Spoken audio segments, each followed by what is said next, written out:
Hey kids, howdy and welcome. It is time once again for our weekly visit. It is Conscious Embodiment, Astrology and Dreams with Dr. Michael Lennox.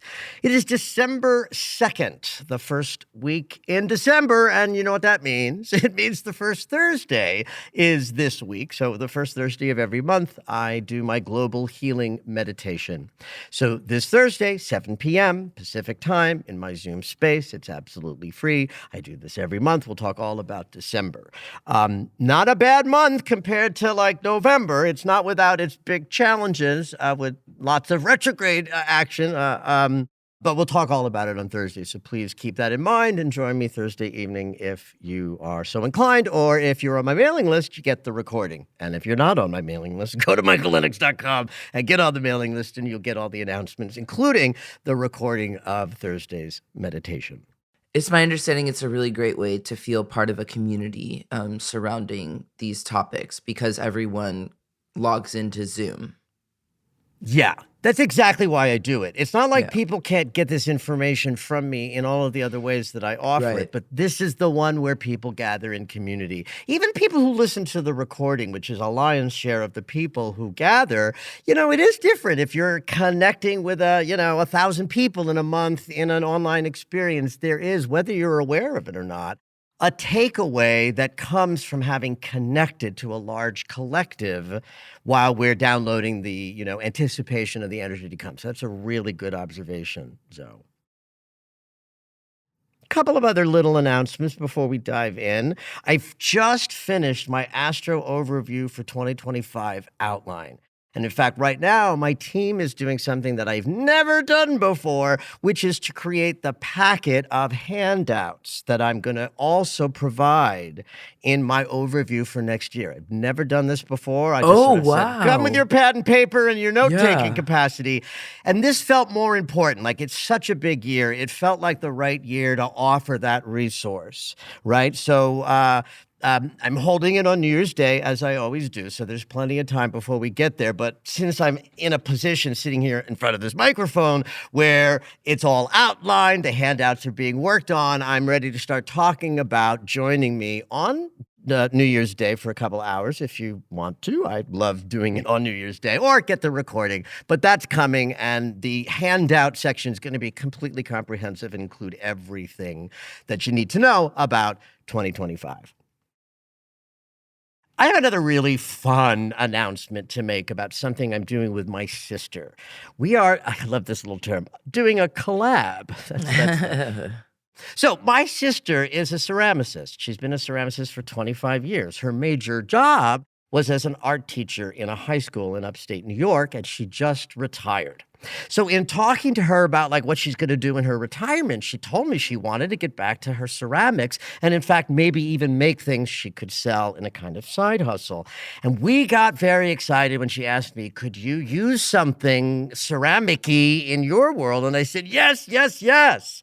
Make a ritual ashtray with astrological glyphs. And I will tell my people that they can get this tool from you. So what this is from the ritual that I teach, that I call the air, fire, earth, and water ritual, where you use a ritual to tell your unconscious that you're ready to release something. And since the unconscious mind responds as much to ritual as it is to reality, when you work with the unconscious, you can help the process of letting things go. So the 4 elements are: you write something down on a piece of paper, air, you burn it, fire, that turns the thing into carbon, the building block of matter, that then goes planted in some soil, maybe a house plant or your garden, and you water it as a kind of symbolic nature saying, I'm going to nurture this idea of change and transformation. So I've had ashtrays my whole last 35 years to do this kind of work, but now you can get your own made by my sister with your astrological sign glyph printed on it. It comes with a card of instructions for the ritual written by me. It comes with a pad, a pencil, a sharpener, and some matches just to sort of be a cute little kit. And if this is curious to you or interesting, go over to Kate Blitz Ceramics on Instagram and follow her, or Kate Blitz Ceramics on Etsy and see the couple of things that she's putting out there, and know that the ritual bowl is made in cooperation with my teaching.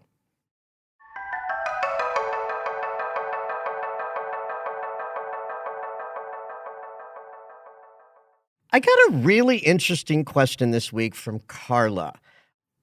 Well, I'll just read it, and we'll start with that. Hello, Dr. Lennox and Zoe. I am loving all that you do, and I have just a quick question. I wonder if a dream will change meaning depending on what's going on in the universe and our individual chart. Thanks, Carla. I mean, this is a perfect question for me because I interpret dreams and I do astrology. So my whole life of doing both has been an interesting sort of intersection of where these things combine. And I didn't start them out with them combining. I did dream interpretation publicly. I had a television show in 2003. I was an astrologer making my living doing astrological readings at that point, but I kept it sort of behind the scenes because I wanted to be more mainstream in a public way as a psychologist who did dream interpretation. And I thought of astrology as something a little too esoteric for public use. Well, in 2003, yeah. That all changed. Yeah. I mean, that changed dramatically 20 years ago. And I'm not going to tell the story of how that happened because that's not what I want to talk about. I want to talk about this question. But I do have to say this about me and when I interpret a dream. I have a God-given gift. I have an ability to hear a dream and respond with information that always lands on some level. You have watched this happen, right? It always lands. Because I have this gift. Now, out there in the world of psychology, psychologists are trained never to touch a person's dream. They keep it sacred, make sure that the therapist knows that the dream is the dreamer's domain, and a therapist is trained never to offer an interpretation. Now, I was in grad school hallways for 6 years, and I would say to people, yeah, you shouldn't. But I don't deny my God-given gift. So the reason why I'm even bringing that up is because as a dream interpreter, I interpret dreams. As a psychologist with training as a psychotherapist, there's a little part of me that always wants to apologize a little bit for any therapist who's in the audience going, should he be talking about dreams like this? And it's like, yes, I should. Yeah. This is my life, my God-given gift. So, as such, a dream and its storyline, which is told in the language of symbols, is going to receive from me a story about the story, the interpretation, based on the symbols in the dream, period. Like there's no bleeding in to my hearing a dream of astrology or other, modalities. I'm hearing a dream. You're telling me the story. It's a story told in the language of symbols. I tell you the story about the story based on those symbols. Now, what a person is going through and what they're likely to be dreaming about is going to have a direct connection to their astrology. Because the astrology movement is reflecting that person's full psyche, top and bottom of the wheel, what they're consciously aware of and what their unconscious is expressing and how that's bumping into the world at large. And that's the value of interpreting a moment in somebody's life through the lens of astrology. But that's never going to blend into the process of me hearing a dream and interpreting it. Very often, someone who knows that I interpret dreams will bring one to an astrological session and say, if there's time, I'd like to have you interpret this dream, which I always do at the end. That's fascinating. I have done many sessions where I hear a dream and I get to correlate what comes up as I'm holding the dream and the interpretation that flies out of my mouth while sitting there looking at the person's chart and having just spent like 40 minutes talking about what they're going through. I can draw lines between what the dream is saying at this time and why at this time the astrology is telling this or that story. And so there can be a connection, but not in the process of interpreting the dream. It would require me as the facilitator to be working with both modalities. I'd have to hear the dream and be looking at their chart at the same time. That does happen, as I just described, but it's pretty rare.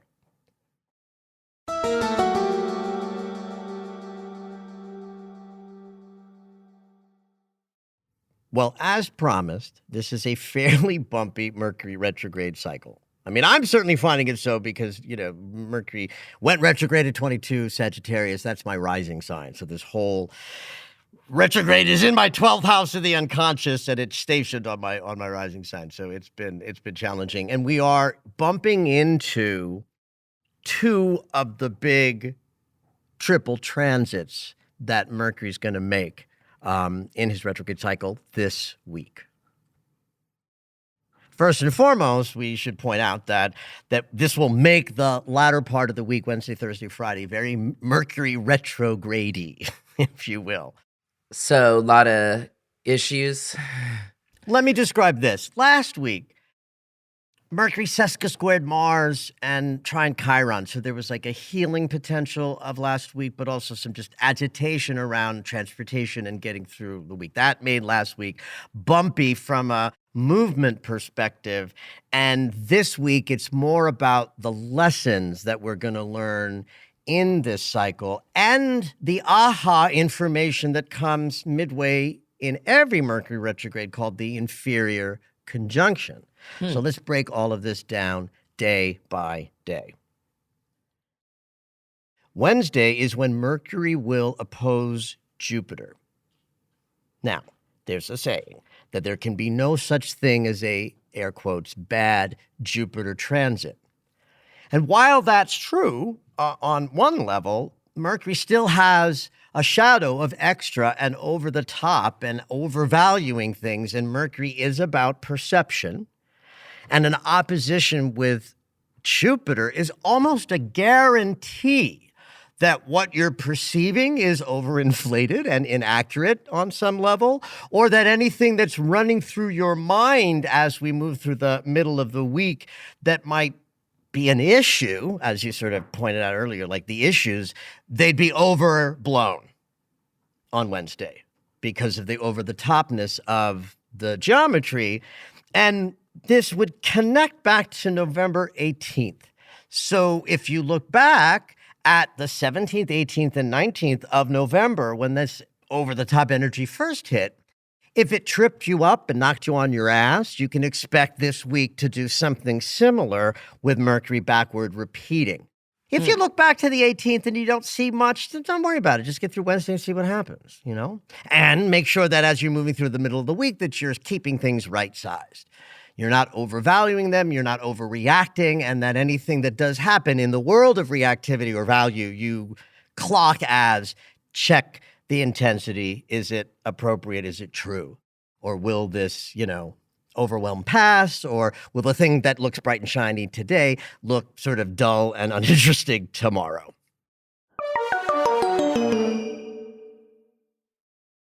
I'm going to jump to Friday's triple transit because what happens on Thursday is sort of deserves its own little segment. On Friday is sort of the big lesson of the cycle. The fact that Mercury is squaring Saturn 3 times during this retrograde does tell us that there are lessons about communication and perception and movement built into this entire sort of 2-month process. Similarly, we want to glance back to see if there's a connection. And the date that this first hit was the 12th of November. So similarly, you want to look back not only on the 12th, but like the day before and after, so 11, 12, 13th. If you bumped into a delay or a breakdown or a lesson that was particularly juicy, you can expect it to return again this week. If you don't, remember that, like, don't try too hard, kids. Don't overthink. Just glance back. If it's obvious, it counts. If you have to hunt for it, it probably doesn't matter. It's like not worth it. Right? So don't overthink, and Mercury in Sagittarius would be like, a good overthinking sign. It's part of the challenge of this retrograde is Mercury is very scattered in the sign of Sagittarius. So look back to the 12th, a day or two on either side as well, to see if there's a correlation to now, and know that there's a second agitation on Friday with Mercury semi-squaring Venus. Now, this is not a triple transit, right? Because they're passing, ships in the night. But it's interesting to me that back in November, these two difficult aspects of Mercury, the opposition to Jupiter and the square to Saturn, they were spread out a good, week from each other. And this time in this retrograde, they're coming back to back with Venus in the mix. So you really want to combine the two ideas of going over the top and feeling overreactive in an experience with a lesson that demands brakes on, slow down, see what's happening. Even that alone might be the issue, that one says, hurl yourself forward with exuberance no matter what, and the other one says, I slam into a brick wall when I do. The added semi-square to Venus means that we're going to be feeling some kind of way on Friday as well, and it might put a relational dynamic into the retrograde lesson. So this brings me to the Mercury sandwich meat. What? If one piece of bread is the opposition to Jupiter and the other piece of bread is a square to Saturn, what's in between is called the inferior conjunction. This is the gathering of Mercury and the Sun that happens on the exact midpoint of the retrograde cycle. Halfway through, the retrograding Mercury lines up with the Sun, and it's like an aha moment. Mercury's in the below when he's retrograde. My language for retrograde is the planet's in the unconscious. The Sun is our conscious awareness personified. So when the retrograding Mercury passes in front of the Sun, the inferior conjunction means we see Mercury and then the Sun. Outside of Mercury's retrograde, the Sun and Mercury do this also in the 2 months of free and clear, but it's called the superior conjunction, and Mercury's on the other side of the Sun, right? So you can think of even just that proximity as intense, right? That Mercury's between us and our conscious awareness. That's why we bump into the fucking furniture. So when the retrograding Mercury connects with the Sun by conjunction, we get delivered important messages about what the retrograde cycle is there to teach us.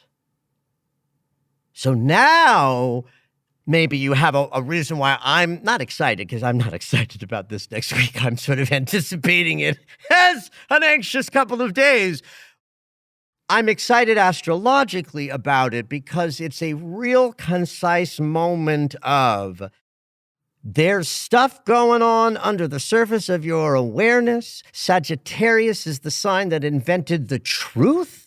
This retrograde wants us to get deeper into our own personal truths, and Saturn's going to be there giving us a slow down lesson to make sure we don't miss it.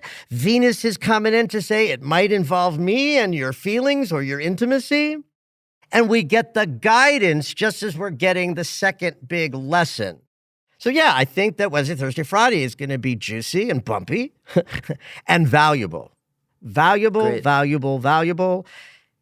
And the message I always say at the inferior conjunction, and this applies also to the two transits, is just pay attention. Pay attention from the witness place, not from the place where you're engaged and grabbed by what's exciting you or what demands your attention in a three-dimensional sort of way. We always want to carve a sense of witness in our center so that when these things come up and we're triggered, there's a part of us that's not triggered and can sort of help us through by paying attention to what the lesson is and then showing up for it.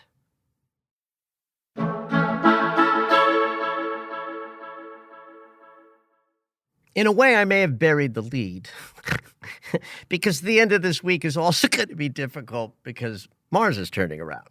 So just as Mercury is in the depth and the middle of his retrograde cycle, meaning he's way down there in the below, Mars isn't moving all week.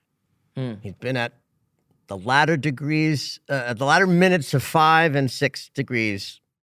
So as we've been moving through this week, Mars is like not moving at all. He's basically at 6 degrees of Leo all week long. And then Friday afternoon, about 3:30 p.m. Pacific time, he turns around and begins his 2-month backward journey. This alone is going to make Wednesday, Thursday, Friday of next week. This alone would make the latter part of the week challenging, not in a way that I could describe with transits where it's like really cogent description of energy. It's like all I can say is like the body in the cosmos ain't moving and then going to turn around and face a different direction. So our metaphysical bodies are responding to that. It's like if Mars ain't moving all week, on some level, neither are we. If Mercury is driving us crazy on Wednesday, Thursday, Friday with data from the below that's, confusing and bumpy because it's a Mercury retrograde, and Mars ain't moving, and then on the day that there's a square to Saturn by Mercury, Mars is also turning around, that's going to make Friday cranky as all hell. And because these are personal planets, we're each going to be feeling it at the level of our individual experience. So I can't give you language that's going to say, here's what you all are going to be running with as the weekends, because it's going to be different for everybody. But it is going to be about slowing down your actions, your decision-making, and your focus on goals and ambitions for the purpose of doing some internal review and however you relate to those things, goals, ambitions, and the body, and you will feel a certain way based on that. And everybody's mind is different. We're all in different places and learning different things in this Mercury retrograde. So that's also going to happen at the level of your thinking, your perception, your communication, your use of your voice. It also means, and we'll talk about this next week, that both Mercury and Mars will be retrograde simultaneously. Venus is going to go retrograde while Mars is in his direct shadow next year, which means there's almost like a dovetail of all three personal planets going retrograde, touching each other as we're moving into a year of profound change and transformation. So that's interesting to me as well, where I anthropomorphize the movement of the planets and say we are reworking mind, heart, and body at individual levels so we can each meet what life is going to bring us next year. So just a quick review of the basic structure of the retrograde cycle. October 5th is when Mars was at 17 degrees of Cancer, starting the retrograde shadow journey, where between October 5th and this Friday, things have occurred in our body's decision-making, sex lives, anger issues, all the Mars stuff. Anything that has happened of importance in these last 2 months are likely to be reviewed in some way in December, January, and February. So the turnaround is February 24th, and then we have from February 24th to May 1st to wrap it up. Get way ahead of myself there. We don't need to be concerned with that at the moment. All we need to be concerned with that this is the moment. Now, anybody who took my Mars retrograde webinar has probably lined themselves up with an intention of what they want to get out of Mars going retrograde. So here's that moment to sort of re-up that sensibility or that intention or that, whatever you were thinking as you learned about this cycle and we moved into it. Remember that the signs tell the story. Mars in Cancer is reminding us the importance of preparation and rest and being behind the scenes doing sort of nothing so that you can sort of move out into the world when the time is right. Mars in Leo is all about moving out into the world, centering yourself in all that you do, and favoring your creative expression and your leadership skills. So a retrograde is like, if we anthropomorphize the planets, the retrograde is saying to all of us, wait, kids, you may want to run out into the world to do the new expansive thing that's lit you up, but we need to learn a little bit more about preparation, rest, self-care, and the behind-the-scenes operating that has to happen in tandem with our external world, or we can't function. This is a perfect retrograde for the person who feels like they can't motivate themselves to get the fuck up off the couch and start acting. By the same token, this is the perfect retrograde for the person who keeps doing and doing and doing because they don't have any skills in the area of being and resting. This retrograde will force that a little bit, so pay attention to how you relate to both internal self-care, rest, and preparation, and external movement out into the world, bringing your leadership to a planet that hopefully wants what you have to offer.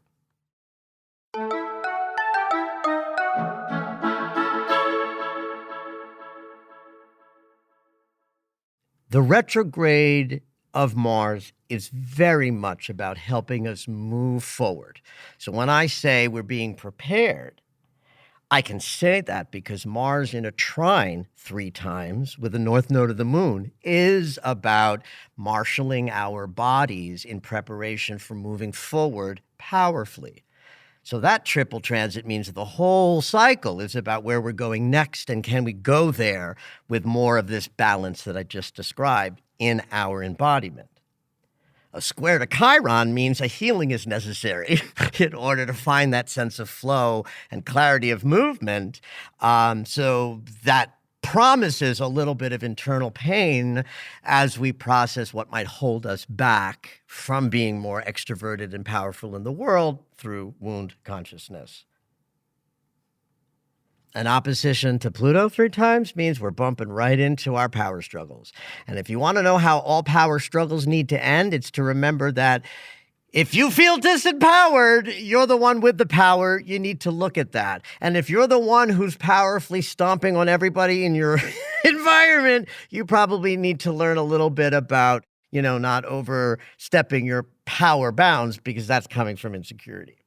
And the last one I'll remind you of is a trine to Neptune means that we're all also being asked to bring our divine connection into our experience of decision-making, working with the body, goals and ambitions, blah, blah, blah, all the things Mars. So the process has started on Friday. We'll talk more about it as we go. And like I like to finish every episode with, have at it. Did you know that Michael has a daily astro alert? If you enjoy hearing the weekly astrology, you might like knowing more about each day. When you subscribe for the daily astro alerts, you'll get an in-depth explanation of the day's astrology sent right to your email. Subscriptions are only $10 a month, or you can purchase the yearly subscription at the reduced price of $100. To subscribe, head over to michaellennox.com.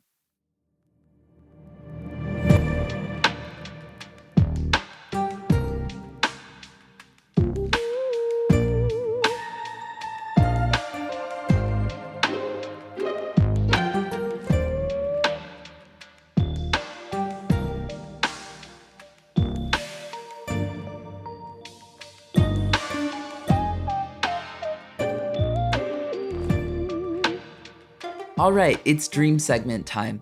Every week, Dr. Michael will interpret dreams that are sent in via email or take a live caller. If you would like your dream interpreted on the podcast, you can go ahead and email us at dreams@michaellennox.com. Hopefully your dream will make it onto the show.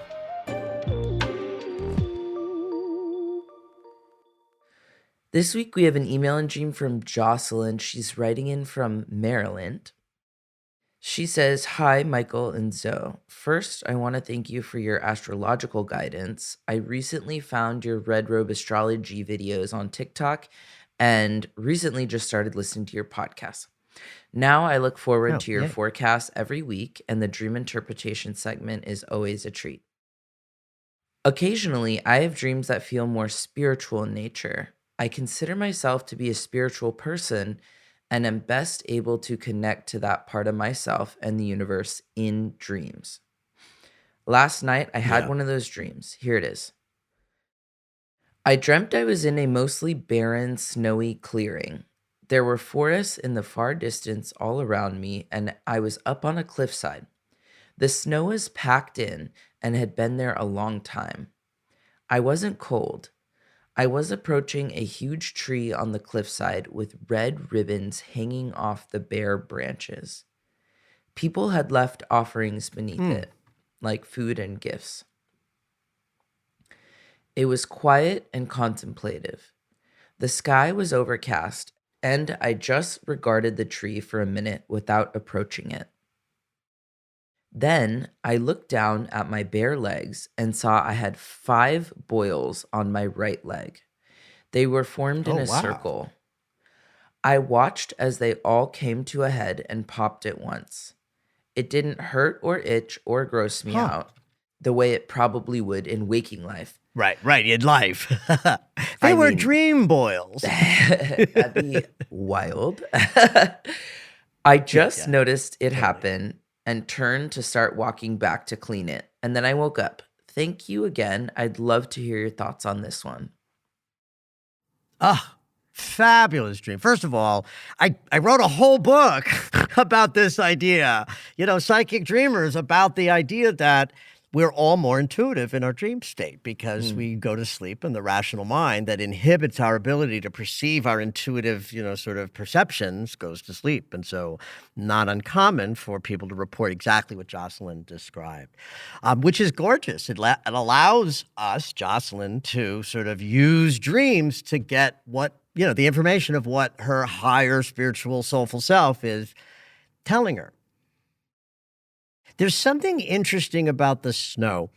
I have to start there because it's the first image. It's barren, and that makes sense. Like, it's barren because Jocelyn is in a Jocelyn soulful consideration, right? It's barren because it's not her in consideration with her external world. Hence, a spiritual dream, right? This is a spiritual dream in nature because where Jocelyn is in a landscape that reflects herself, not what it would be to be like, and then I was in the tavern, and then we took a car up the hill to the fun park. You know what I mean? All those places because, and people. The house is the self, so outside is not like the immediate self.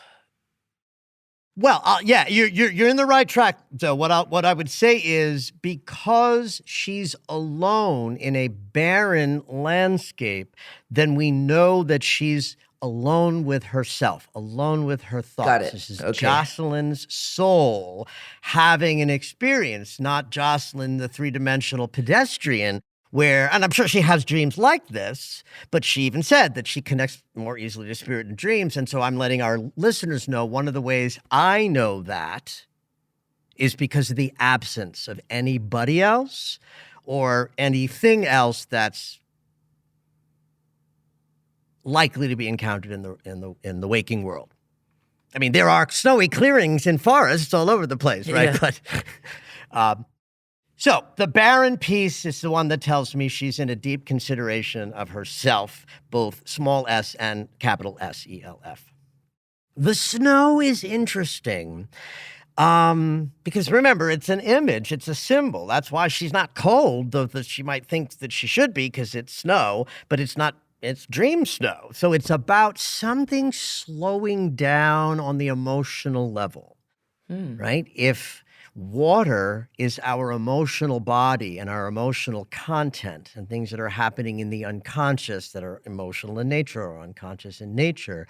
Snow is simply water whose molecules are not moving as fast. So there's also the idea of, feelings going hot and cold. Right? The snowy clearing says we're not in an exploration of our passion or life experience. We're in more of a witnessing place, right? What happens when it snows out? It gets quiet and people don't move about in the world so much, right? That's, when I was a kid, we always wanted a white Christmas because it meant this blanket of snow and quietude that was just yummy. So the snowy clearing speaks all of that to me. Slowed down emotions and a kind of quietude so that whatever wants to be focused on can be focused on. She's up a cliff, which means she's at a higher vantage point. She's not down in the below looking at the thing that might need to be attended to in her unconscious. She's higher up on a cliff where she can see more of what conscious awareness could see if it were a conscious aware experience she was having and not a dream. This is amplified by the packed snow that it's been here a long time.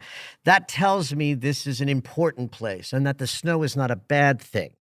I don't see the snow in this case as reflecting a hiding of something that's below or, other ways we might interpret snow. This feels important to me that this is a place where human emotions don't flow fast. They're quieted. They're frozen so that it can be a dream about the higher realms, the top realms, not the human realms. Mm. And then in the middle of this is a huge tree. There's got to be the tree of her life. And trees are a perfect symbol for that. That's why we call it the tree of life. The roots about, where were we planted, and the trunk is our sense of self, and our branches are what we reach out to create. And then you have all of the family tree consciousness in a tree image, right? So the tree has all of that possibility of representing Jocelyn's sacred center in the world of form. Remember, we did all this about this is not the world of form, it's above that, but the tree is about the grounded, embodied life that Jocelyn is experiencing. And we know that we're not in something outrageous or intense. It's a quiet and contemplative dream. I even think the sky being overcast is interesting. It increases the quietude of the setting. But ipso facto, it also implies that there might be more snow coming. Right? Oh, right. Overcast skies mean clouds that's just a sort of a side thing. That what that tells me is whatever is possible to receive in this moment as an awareness will be snowed over in a minute. Mm. So it's a very present moment. Jocelyn, this awareness can happen, and the minute it's over and the nugget is extracted, the overcast sky tells me another snowstorm is coming in to blanket over that awareness. So this is a one-time deal. In fact, I'd say, based on all I'm vibing with this, is this is a place that, whether she's had dreams like this before, this dream setting makes it feel like it's a place she visits frequently as the place where her tree is planted and she can, notice some things. So then we get into the juice, the red ribbons and the 5 boils on her right leg. So red is the color of the root chakra, right? It's about what makes us feel safe and secure. There's even food as part of the offerings. That's interesting to me, to connect with red and grounded, security, safety. Are all my needs met? So there's something affirmative about the tree being decorated with red ribbons, but to me, the message has something to do with Jocelyn and a root chakra consciousness of what makes her feel secure. And that, I think, is amplified by her legs being sort of visible and part of this experience because the legs are what lead us to the ground, right? Our heart and our belly is where we warm and feed our soul's journey. Our eyes and our head is how we perceive our movement through it. Our arms are what creates as we go. But the legs tell us where we are in the present moment. Are we grounded in the present moment? And where are we going to walk next? Mm-hmm. The right leg is the masculine side. So now we are thinking about actions Jocelyn either takes or has taken or wants to take. And now we get to the nugget of the dream. Boils are just evidence that something's being processed below the surface of awareness. Okay.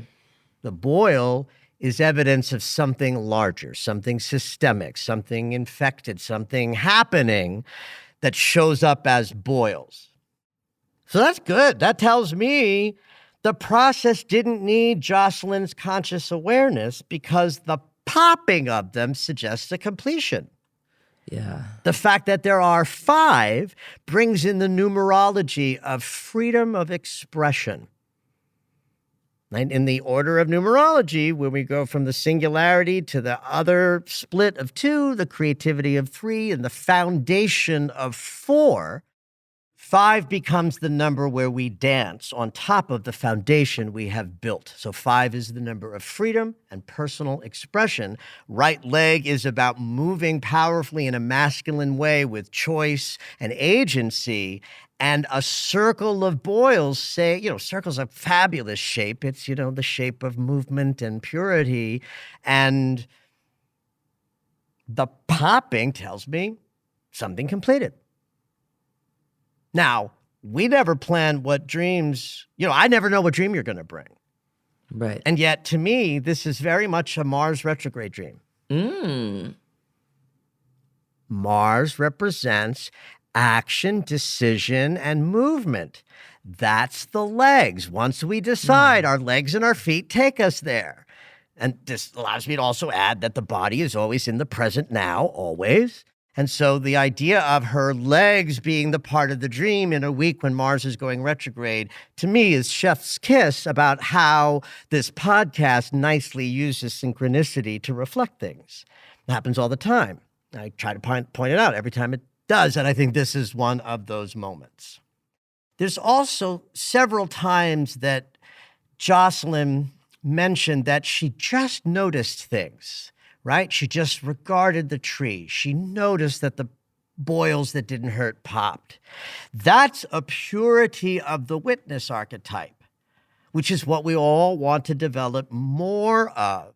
And Mars retrograde can help. The witness posture just means that you have a part of your centered self that you know so well that you can come to that centered part when triggered so that you can see the trigger without being fully grabbed by it. And that's one step closer to resolving behavior patterns that come from triggered places. The witness, once woken up, is the one that allows you to be like in conflict with your pal, but have the centered observational experience of saying, oh, look what's going on. This is triggered. My friend is triggered. I wonder where this will go.